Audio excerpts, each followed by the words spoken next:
Coming into the home stretch of the federal election campaign, candidates in the riding of Hastings-Lennox and Addington-Tyendinaga are making their final pitch to voters.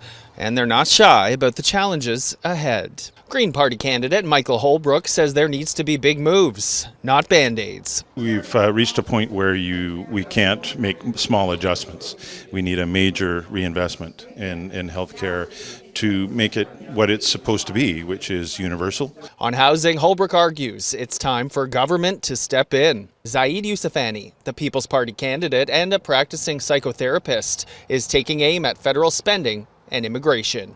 Housing crisis is a crisis of supply and demand with huge numbers of immigration that came in the last 5 years or so, had a huge disruption to the housing system basically. So we have so much demand and not much supply. Ava Duffy of the NDP is running on a platform rooted in inclusivity and universal care. On housing, Duffy is calling out a gap between policy and reality. Our riding is very close to the poverty line, so we can't afford those $500,000-$600,000 homes that we are being told are affordable. Liberal candidate Tracy Sweeney-Shank is bringing a financial planner's approach to policy, focusing on economic growth and infrastructure. There's a $200 million fund that's been committed to by the Liberals, and it is specifically to do with agricultural infrastructure. And so one of the things that's missing from Hastings-Lennox and Addington-Tyendinaga is the abattoir, which was lost to a fire a few years ago, and nothing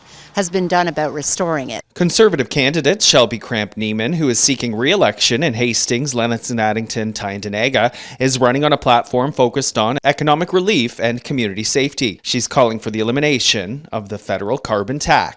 So carbon tax needs to be gone. We've been in the House talking about this for years. The Liberals have not yet met one environmental target that they've been striving for, albeit with the carbon tax that has been enforced. So 100% in support of making the environment. Our farmers, for example, are among our biggest environmental stewards of the land. Cramp-Niemann, who also chairs the Standing Committee on the Status of Women, is putting a spotlight on intimate partner violence in her riding. The diverse voices in Hastings, Lennox and Addington-Tyendinaga offer voters a wide spectrum of choices, but a critical decision looms at the ballot box. Jesse Reynolds, Global News.